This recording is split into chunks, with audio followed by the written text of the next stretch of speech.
नमस्कार, स्वागत आहे तुमचं अक्षताज रेसिपीमध्ये। आज आपण बनवणार आहोत झणझणीत आणि चविष्ट अशी भोपळ्याची भाजी। ही भाजी आपण गावाकडच्या पद्धतीने बनवणार आहोत, तीही हिरव्या मिरचीची। चला तर मग आपण रेसिपीला सुरुवात करूयात।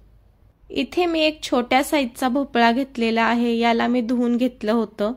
आता मी याच्यावरती जी साल आहे ती काढून घेत आहे। हे बघा, अशा पद्धतीने आपल्याला याच्यावरची साल काढून घ्यायची आहे, म्हणजे आपला भोपळा चवीला छान लागतो आणि लवकर शिजला जातो।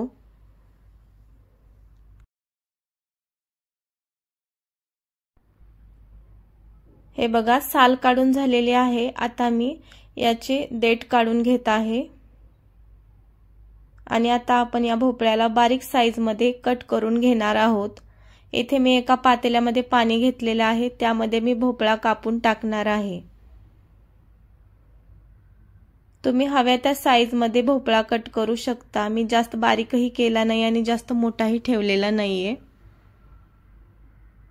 अशा पद्धतीने भोपळा कापायचा आहे।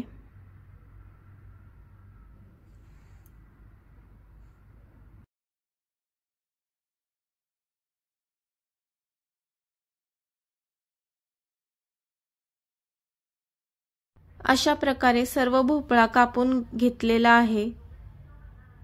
भोपळ्याच्या भाजीसाठी इथे मी एक बारीक कांदा चिरून घेतला आहे, तसेच एक टोमॅटो पण मी बारीक चिरून घेतलेला आहे। आता एका कढईमध्ये मी 8 ते 9 हिरवी मिरची टाकलेली आहे, तसेच 9 ते 10 लसूण पाकळ्या टाकलेल्या आहेत। हे आपल्याला छान परतून घ्यायचं आहे।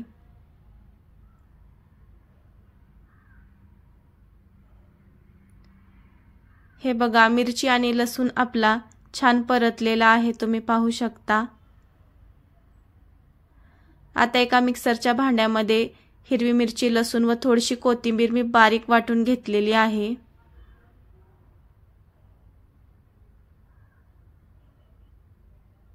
आता त्याच कढईमध्ये मी तेल टाकत आहे। तेल गरम झालेलं आहे। आता मी यामध्ये अर्धा चमचा मोहरी टाकलेली आहे आणि 1 मिनिटांनी मी लगेच यामध्ये अर्धा चमचा जिरे टाकलेले आहेत। हे दोन्ही आपल्याला छान तडतडू द्यायचे आहेत। हे बघा, जिरे मोहरी छान तडतडले आहेत। आता मी यात कांदा टाकून घेत आहे। कांदा आपल्याला लालसर परतायचा आहे।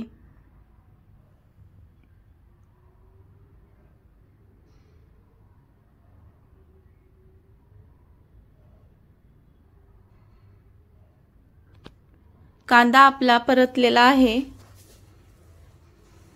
आता मी यामध्ये मिरचीचं वाटण तयार केलेलं होतं ते टाकत आहे। मिरची भाजून घेतल्यामुळे आपल्या भाजीला छान चव येते आणि मिरची भाजून घेतल्यामुळे आपल्याला तेलामध्ये याला जास्त वेळ परतायची अजिबात गरज नाही। 1 मिनिट परतलं तरी पुरेसं असतं। आता 1 मिनिटानंतर मी यात टोमॅटो टाकत आहे। टोमॅटोला पण आपण 2 ते 3 मिनिटे परतून घेणार आहोत।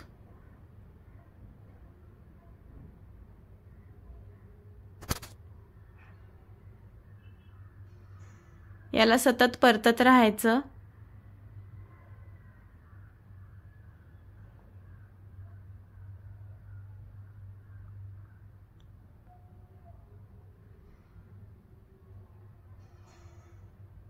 दोन 3 मिनिटे आपली झालेली आहेत। आता मी यामध्ये भोपळा टाकून घेत आहे। कापून घेतलेला सर्व भोपळा यात टाकून घ्यायचा।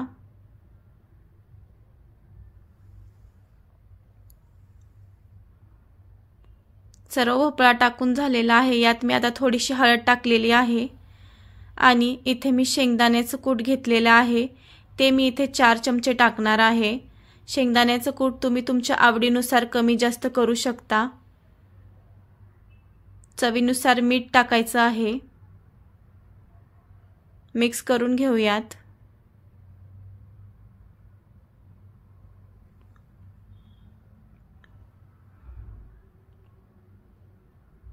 हे बघा व्यवस्थित मिक्स झालेला आहे। आता मी याला 2-3 मिनिटे झाकण ठेवून शिजून घेणार आहे।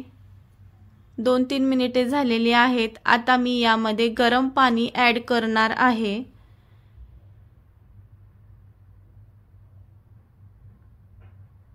हे बघा यात मी गरम पाणी टाकत आहे। भोपळा शिजे इतपत आपल्याला यामध्ये गरम पाणी टाकायचे आहे। मला थोडंसं कमी पाणी वाटत होतं म्हणून मी थोडं पाणी ॲड केलेलं आहे। मिक्स करून घेऊयात।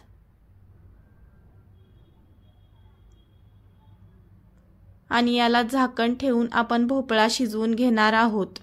भोपळा शिजायला साधारण 10 ते 12 मिनिटे लागतात।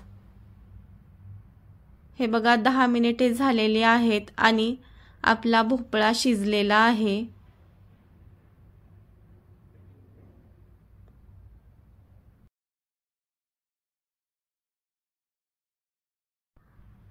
मी तुम्हाला चेक करून दाखवते। हे बघा आपला भोपळा एकदम छान प्रकारे शिजून तयार झालेला आहे। तुम्हाला माझी ही रेसिपी कशी वाटली मला कमेंटद्वारे नक्की सांगा आणि माझ्या चॅनेलवरती नवीन असाल तर चॅनेलला सबस्क्राइब करायला विसरू नका।